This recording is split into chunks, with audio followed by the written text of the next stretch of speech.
Kılıçeli. Vielen Dank für die intelligenten Worte von Herrn Sayçı'ya. Dankeschön. Nika Suba Çolika yani Bingöl'le Avni Polat Bejdo sahne Mare Sazaki Valkubana. Jetzt als nächstes kommt zu mir der Avni Polat. Er ist ein Sasa aus Bingöl oder Çoluk und er singt auf Sasa. Außerdem hat er eine CD, falls jemand sich dafür interessiert. Der Name der CD ist Sasa. Heißt, mit mir zusammen herzlich willkommen, Herr Avni Polat.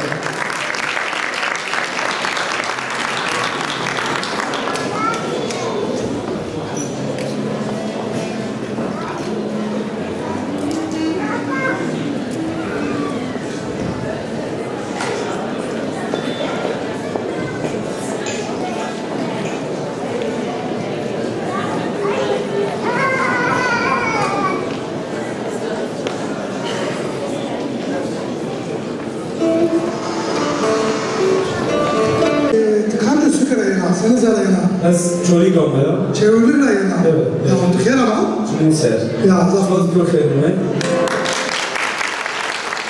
چوری کیکیده نامو بینگرو آدمی پولات بینگر راینا چوری بزایم سازاکی مارو یکی سیده خوکسته کنار روشنه جو کلا سازاکی جو هزمان کسی نمیلو چوری ده کسی نمیلو زاف نفسما سوزا زاف سازاکی کسی نمیلوزا Kanka, peki bravo, ters kon, tutan CD bende, tan. Haydar abi daha iyi CD miyiz? Bir CD bize ya. Fazlaca yok. En zor şey lazım. Roman acı, o Allah razı olsun. Peki, to tan zırhlı algılanan ya. Valla Haydar abi, kışta fıra, vaktinden avını çokun. Ya. O mahalle yani sinemakter başka kıyafetler. Hayır, maydanı ki. O zaman Bacı Muhammed öyle bu, Allah öyle bu, Haydar öyle bu, Tıvası var. Haydar Şahin bir sebep Azerbaycan yani ilk bu nişansına biraz davet kârda. Hem yer, hem heyet yer, hem Ali Diyar bize muzafir gibi an. Ali Diyar yenge vakası yeriz teşekkürken. Hem şiz muzafir ya. Şükür gazmaya az zaf bozuluyor. Şükür gazmaya az düz zaf teşekkür. Bacı bravo uzun var. Davumano, bacı gösterme. Bacı zbrullas ma göster katılsma. Haydar abi dedi ki Türkçe konuşma, özür diliyorum. 3 kelime sadece. Haydar abi sebep oldu. Belki birçoğunuz anlamazsınız bu anlamda. Beni buraya getirdi. Ben bir yöre yaşayan bir insanım. Ben buraya nasıl gelebilirim ki? Mümkün değildir. Ama böyle bir insan işte vesile oldu. Beni buraya getirdi. Ben kendisine çok teşekkür etmek istiyorum. Bir alkış rica ediyorum. Kendisine gerçekten çok mutluyum. Çok teşekkür ederim. Sağ olsun, sağ olsun. Daha sonra bir kelimeler daha konuşuyoruz, sonra konuşuyoruz. Evet. Arkadaşlarımızla hiç prova yapmadık. Çünkü ben öyle direkt geldim, indim. Buraya ilk defa geliyorum. Bismillahirrahmanirrahim başlıyoruz. Hiç önemli değil.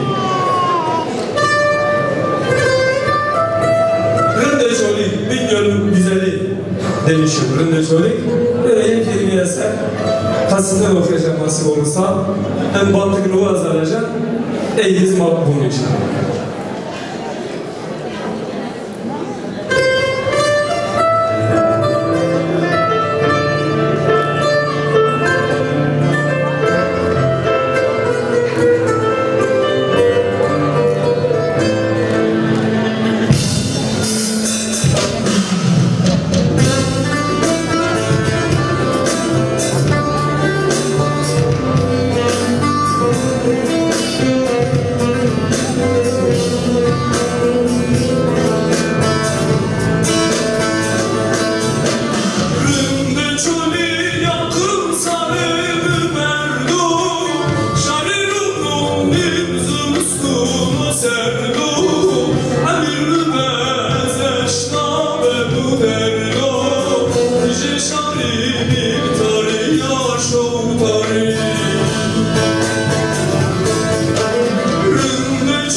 teşekkür ederim. Çok teşekkür ediyorum. Bana söz verdi, ele gitti, gelin oluyor. Olacak tabii. Senin bekleyecek. Bir sorun yaratırsın, gitmiş. Buradan böyle bakarken çok değerli bir albüm gidiyorum. Hepiniz benim için çok değerlisiniz. Biraz heyecanlıyım aranızda olmaktan dolayı. Ramazan Yıldız, Sayın Ramazan Yıldız abimi görüyorum. Zazaca diline çok değer veren, çünkü geçen yıl onların düğününe de davetliye gittim. Ramazan abi yanıma hoş geldiniz diyorum. Çok Bey, sadece şunu sevinme. Şimdi onu derken, burada hemen oturan yengem, daha dün tanıdığım insana yengem diyorum, bacım. Zerre de böyle, yani herkes ne bu?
Teşekkür ediyorum. Spastik'im. Şimdi güçlendiğini işte kavruyoruz ya. Bir Almanca'da bilseydim, bir kelime de olsa moralla gitseydim. Almanca ne diyorlar teşekkür eder abi? Musa. Yo. Dankeschön. Dankeschön de alıyorum. Dankeschön de gelsin. Bir kelime öğrenmek ne olacak? Evet. Var mı zamanınız? Var. Olduğu zaman hemen bana işaret veriyorsunuz. Askayla beni hareket biraz ama hiç amca açtım ha? Babamın delil o biraz. Var mı öyle ya? Yapalım mı? Böyle. Ustad bir senaryo yok, hep oynayabilir miyiz? Sesini bu tarafa alın. Ya, böyle program ne?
Thank you.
sevgiler.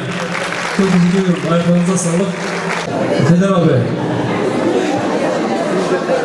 Elimizden bantı nova yapacağım inşallah. En bantı da zabun. Zaf anlamlı yol. Eser. Mürüş. Yol merdinme yani vermedi. Allah rahmet borcu. Yol güneşlik borcu. Etkilenmiş bir mürüş. Yani kaybettiğim çok değerli bir dostumu gerçekten gözümün önünde böyle. Hani ismini vermiyor yani bu hastalığın da. Allah kimseye vermesin. Yavaş yavaş eridi böyle gözümün önünde. O çok etkilendim, bir parça yaptım Zazaca. Rozamış. Arkadaşlar 5-8 olursa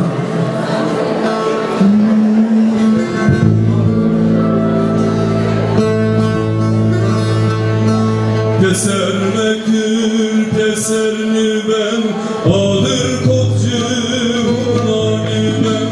Keserme gül, keserli ben, alır kotcuğuna gülem. Dervişi ya faydını ben, teşkot serrip pinini ben, teşkot serrip pinini ben, teşkot serrip pinini ben.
Allah şuma razı razı.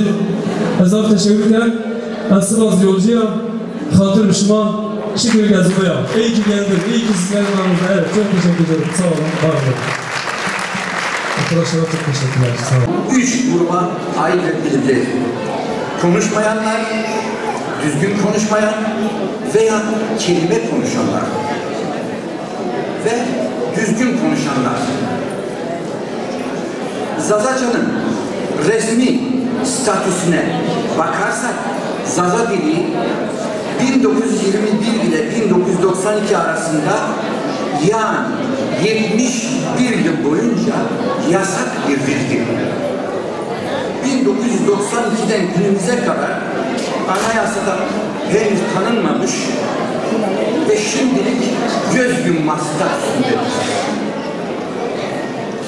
Zaza halkı yoğun bir zoraki Türkleştirme ve Türk asimilasyonu altında ezilmektedir.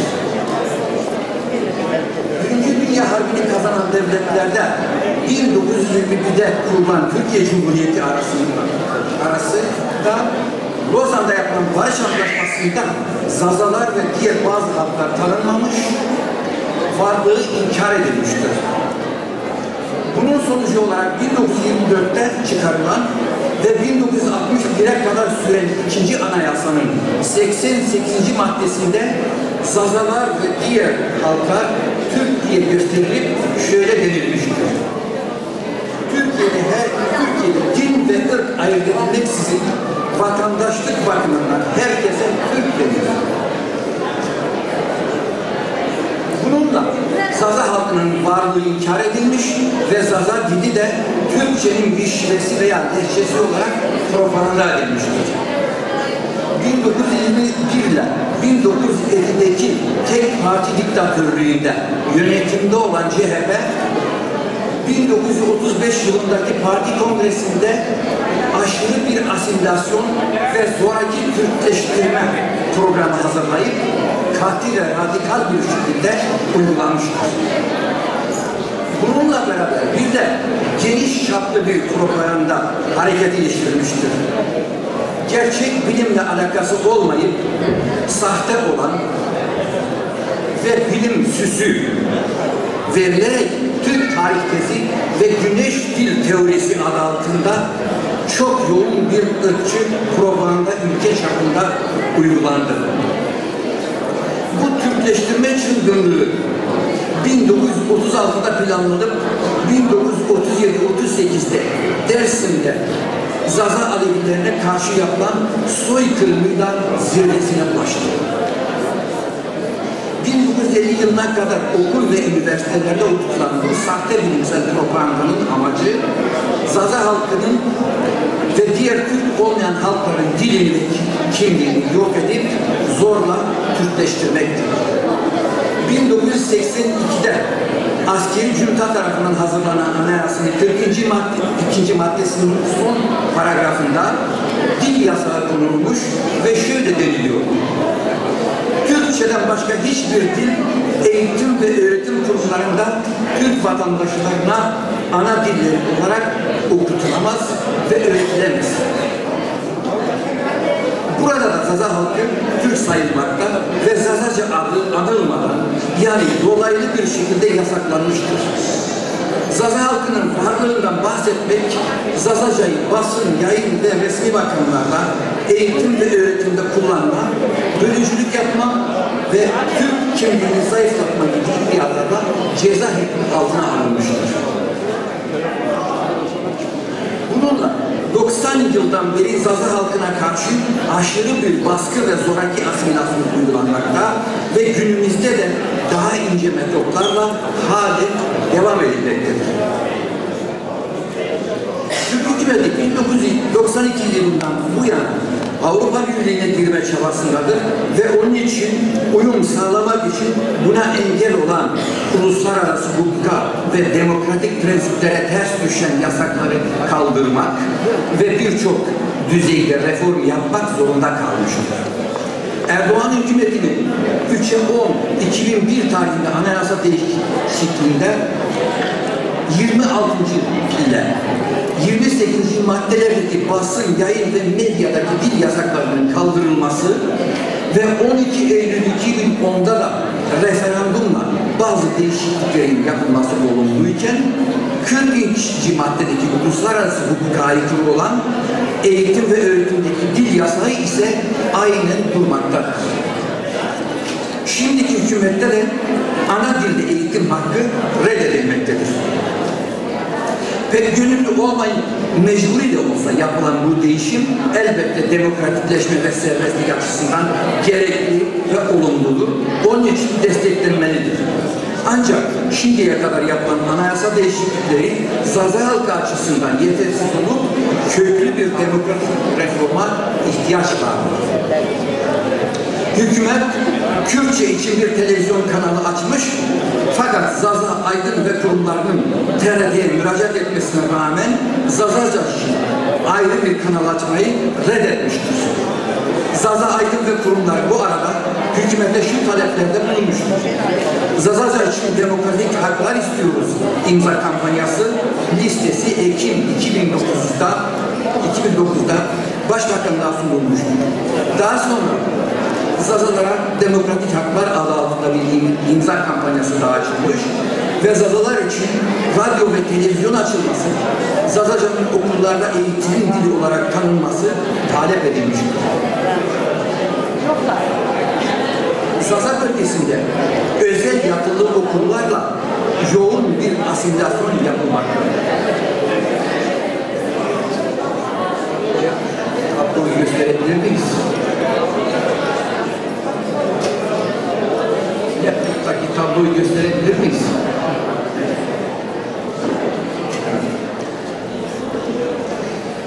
...2005-2006 yıllarında Zazaca'nın konuşulduğu yörelerde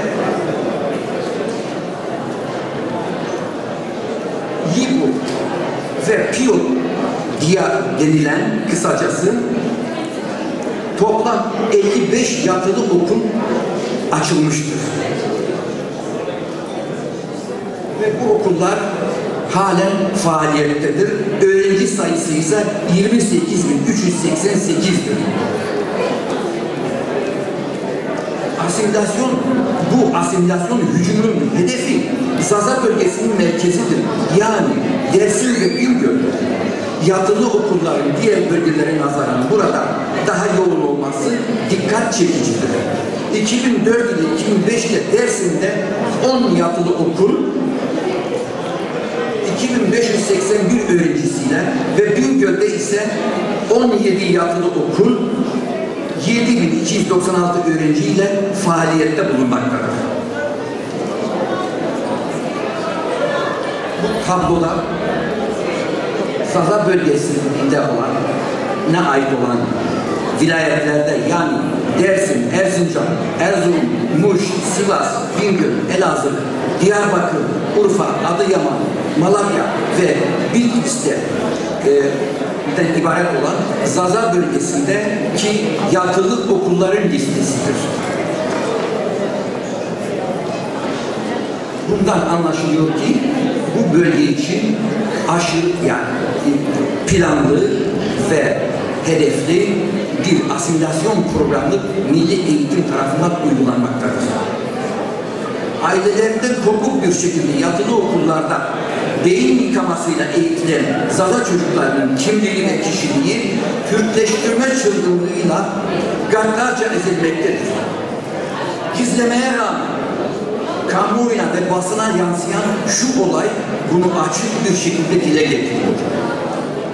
Milli Eğitim Bakanı Hüseyin Çelik, Bakanlık Danışmanı Kadir Kellecioğlu yatılı okullar hakkında verdiği raporda 7 çocuğun okuldan kaçıp eve giderken yolda karda donarak öldüğünden bahsedince susmadığı için görevden alınmıştır. Bu olay için bak 23'e 4-2004 tarihli basın haberinde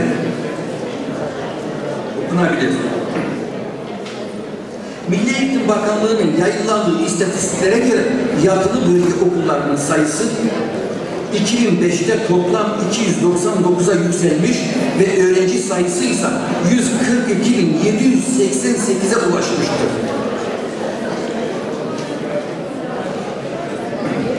Ana dilde eğitim evrensel bir temel insan hakkıdır ve onun için demokratikleşmede çok önemli bir konudur. Dil bilimci ve eğitim bilimcilerine göre çocuklar ana dilde veya iki dilde eğitilince psikolojik, zihinsel ve kişisel gelişmesi sağlıklı olur. Şayet eğitim ana dilde değil, yabancı bir dilde yapılırsa çocuğun normal gelişmesi engellenir ve gelişmesi sağlıksız olur. Entschuldigung, ich finde es sehr unhöflich, wenn hier jemand Rede hält und alle irgendwie reden. Stellt euch einfach nur vor, ihr seid auf der Bühne, ihr haltet eine Rede und keiner hört zu. Also bitte seid wenigstens so höflich, dass ihr nicht so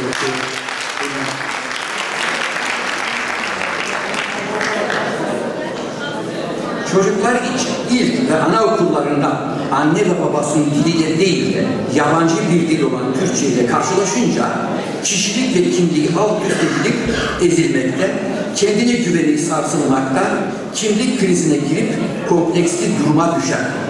Diğer yandan kendinden emin olmadığı için de ne yaptığını bilemez ve okul başarısı azalır. Onun için ana dil eğitimi hem evrensel düzeyde hem de Avrupa'da aynı zamanda bir çocuk hakkı olarak benimsenip eğitimde uygulanmaktadır. Birleşmiş Milletler'in 1889'da kabul ettiği çocuk haklarına dair sözleşme Türkiye'de 1990'da imzalanmış fakat uygulanmaya koymuyor. Ana dilde eğitim hakkı bu sözleşmenin 30. maddesinde şöyle ifade edilmektedir. Yerli halktan olan çocuk ait olduğu azınlık topluluğunun diğer üyeleriyle birlikte kendi dilinden yararlanma, kendi diline inanma ve uygulama ve kendi dilini kullanma hakkından yoksun bırakılamaz. Ana dilde eğitim bazı Avrupa ülkelerinde ve Almanya'da yabancı iş çocukları için uygulanmaktadır.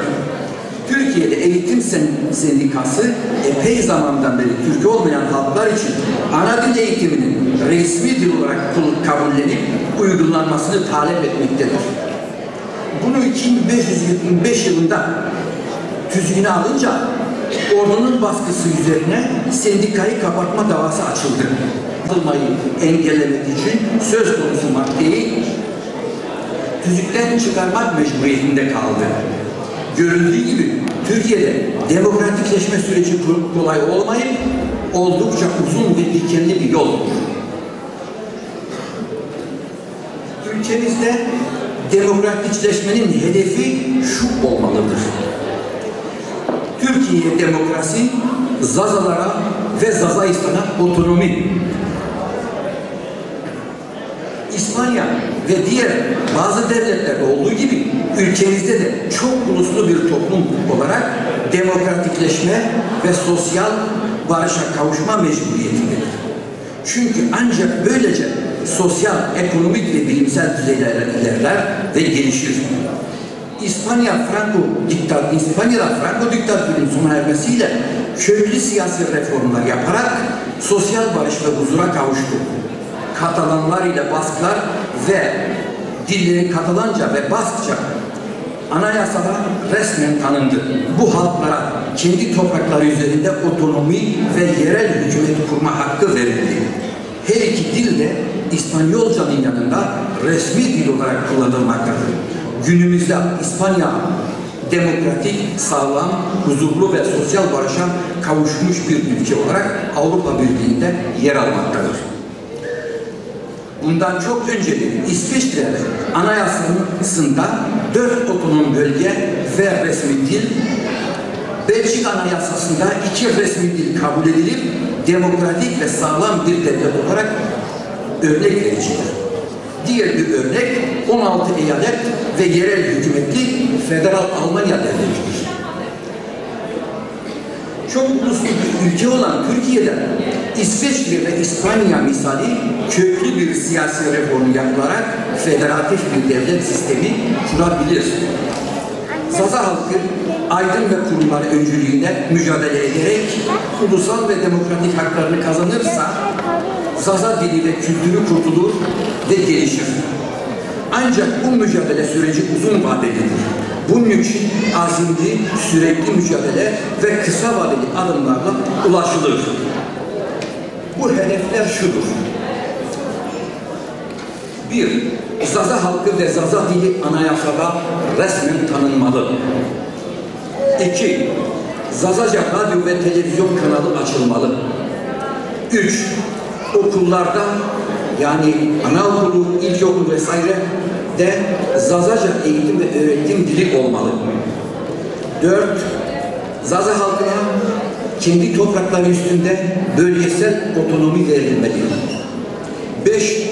Otonomide Zazaca resmi dil olmalı. Zaza dilinin güçlenip gelişmesi, Zaza ulusal demokratik mücadelesiyle sıkı bağlı olup şu temele de gelişir. Birincisi, ailede çocuklara öğretmek. İkincisi, okullarda okutmak. Yani okullarda eğitim ve öğretim dili Zazaca diye yapılmalıdır. Konuşmamı burada bitirirken dinlediğiniz için teşekkür ederim. Sonra böylesi bu topluma ve bu topluma ters düşen, saygılı olmayan bir sorunun sorulması üzücüdür.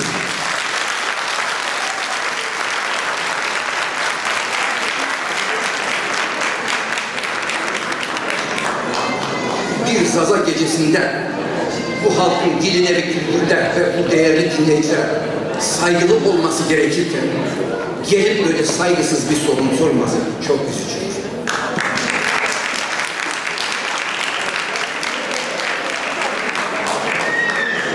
Diğer yandan Zazaca'nın şu veya bu dilin bir lehçesi olmadığı çeşitli kitaplarda, bilim eserlerinde artık internette herkes tarafından okunabilir ve bilgisi olmayanlar bu konuda yeteri kadar bilgi edinebilir. Artık günümüzde bu lehçe iddiasının dönemi kapanmıştır. Biz bunları artık konuşmuyoruz. 20-30 yıldır bu sene konuşuldu, kapandı ve kamuoyu bu konuda aydınlandı. Artık Zaza üniversitelerde bağımsız bir dil olarak dünyada tanınmış ve üniversitelerde okutulmaktadır.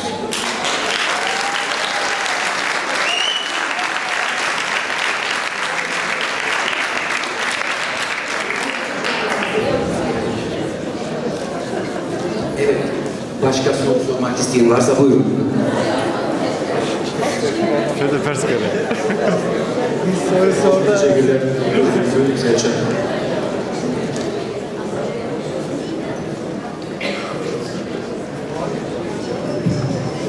Doktor Zülfü Selcan Zav Berdudar'dır. Zav Kosta teşekkür ederim. Bak bebek kost geldi. Vielen Dank für die gute Rede, für die gute Erklärung und für die gute Darstellung des Zaza-Problems. Nika, Male Grup.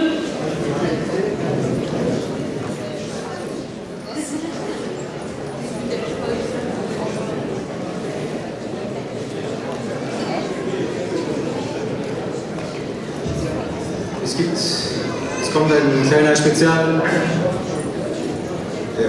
Beymanıkı, Orbazeni, Nika Ortamada, Jür Milletvekili Maesto, Parlamento Almanya'daro, Namaho Avukat Mehmet Kılıç, İsmail Pörünaskı.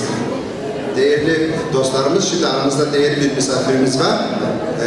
Avukat Mehmet Kılıç, Alman milletvekilisi ve Berlin'de bugün aramızda olduğu için kısaca bir selamlama için ricada bulunduk.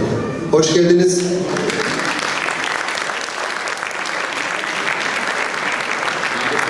Mabekir ve Brane Sekenarunda es Safrundo es Sepas.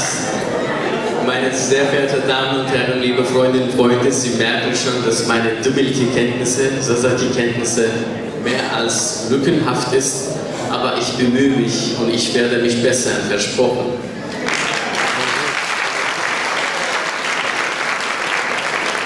Ich war vor 2 Jahren in Püllemür am Kızılbel im Dorf von meiner Frau, Resameltin Kilic.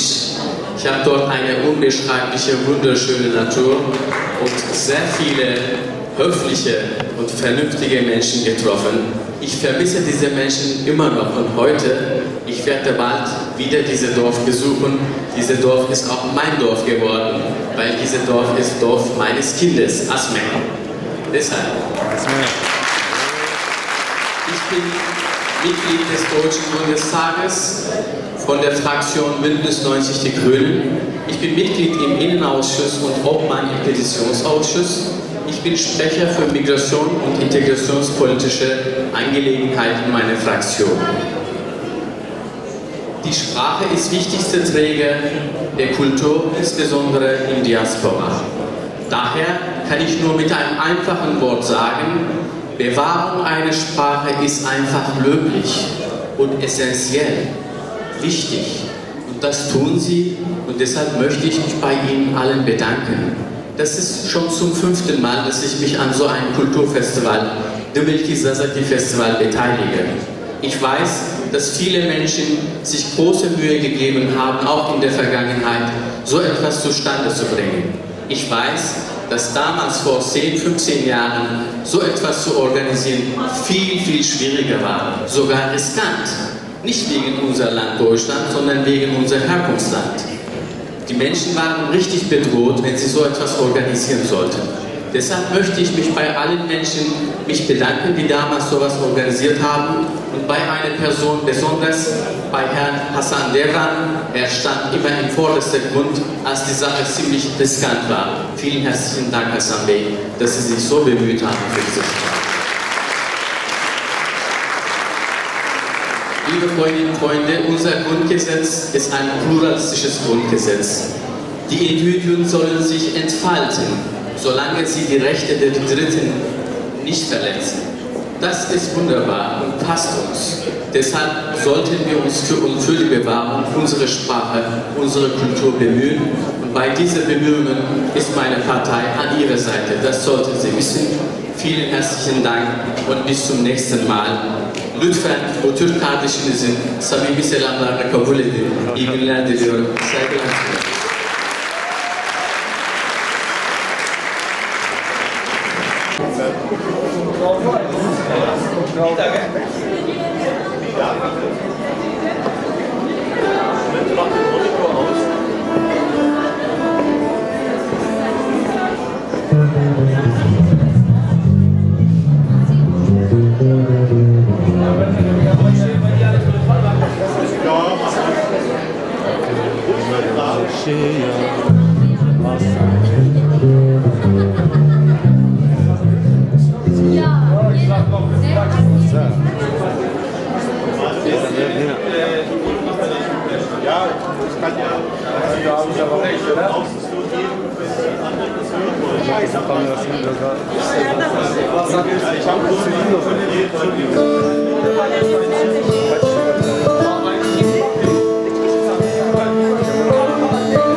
Şey söyleyeceğim. Neyimle de yapacaklar?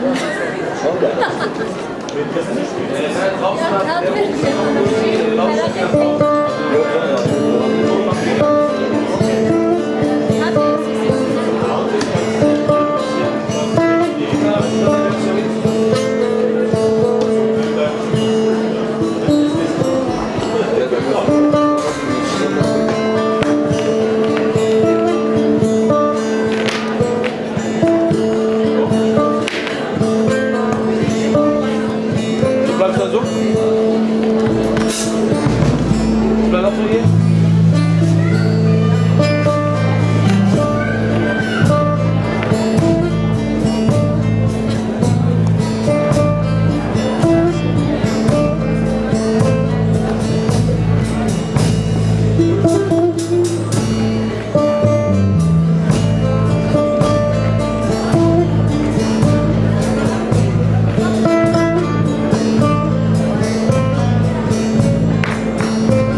Dexter o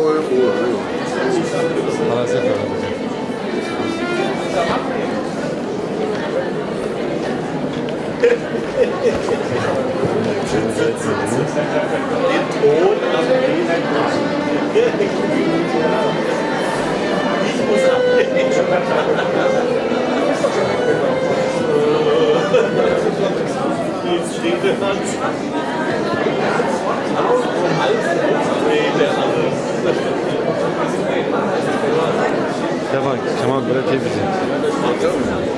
Ha? Ne? Kasayı bu kadar kesin var.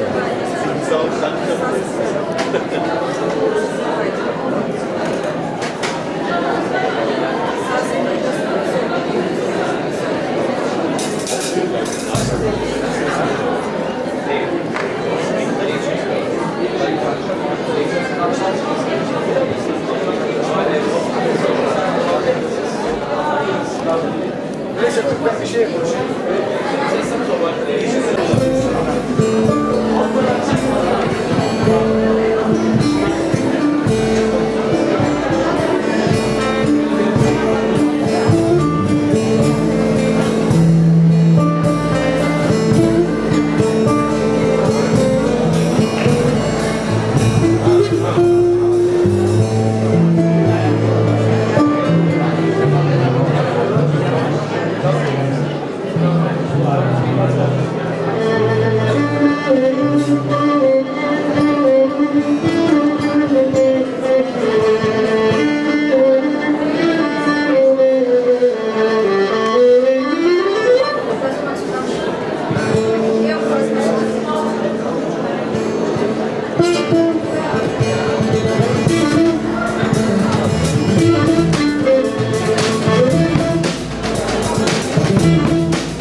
Thank you. Nochmal aus dem Wiedergeschenk ist der Jumbo. Danke für eure Unterstützung.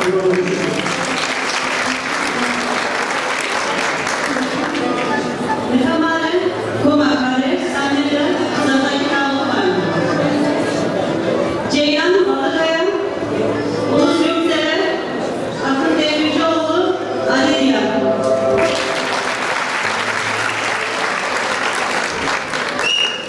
Jetzt zu Gruppe Kalle zeigen.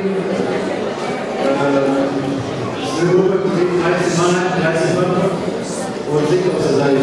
Viel Spaß. Evet.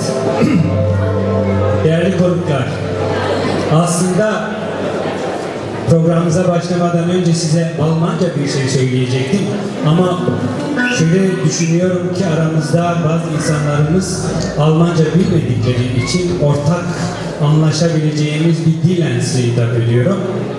Önce size hepinize hoş geldin diyorum. Biz buraya Zaza dilinin yok olmaya karşı kaldığı bir durumdan dolayı bu geceyi düzenledik. Yani bir destek gecesi. Burada çeşitli düşüncelerden insanlarımız olabilir. Bizim düşüncelerimiz hepsi bir değil. Burada çeşitli insanlar var. Türk var, Kürt var, Zaza var, Alman var. Ve bu insanlar birbirine kesinlikle düşman değil. Bizim düşmanımız Türk devletinin siyasetidir. Yani Türkler değil, Kürtler değil, hiç kimse değil. O yüzden de burada çeşitli konuşmalarda arkadaşlarımızı, dostlarımızı rahatsız eden bazı düşünceler oldu. Bu arkadaşlarımızın kendi kişisel düşüncesidir. Kimseyi, herkesi bağlamaz. O yüzden biz Türkleri de kucaklıyoruz, Kürtler bizi kucaklayacak. Biz bizim gibi düşünen Türkleri de kucaklıyoruz. Onlar da bizi kucaklayacak. Çünkü geldiğimiz toprak aynı bir toprak. Onun için biz düşmanca bir düşüncemiz olamaz.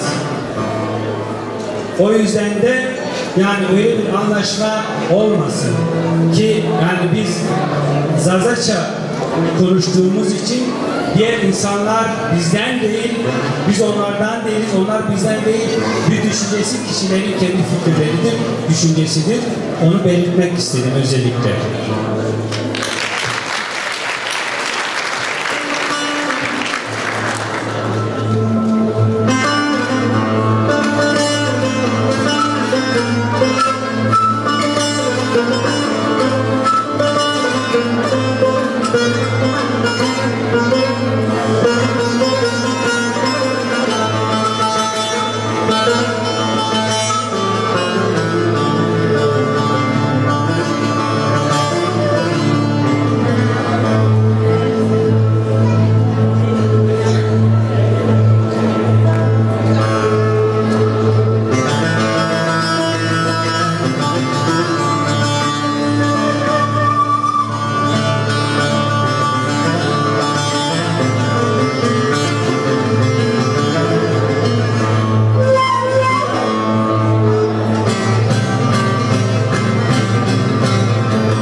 ما بخير ليش ما خير عمي؟ لازم يبقى يسأله شو؟ يلا يلا. عنده.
Sıradaki türkü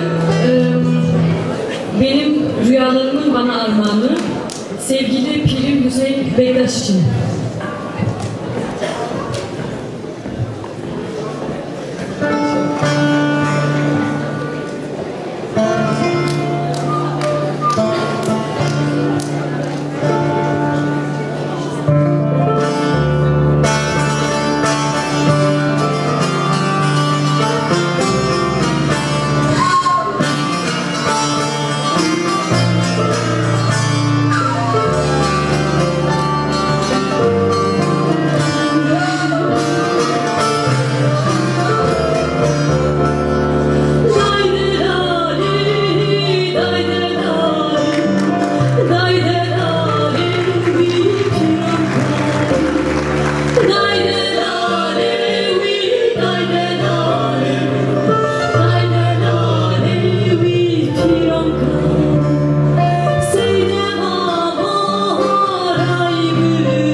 hem Fransızca.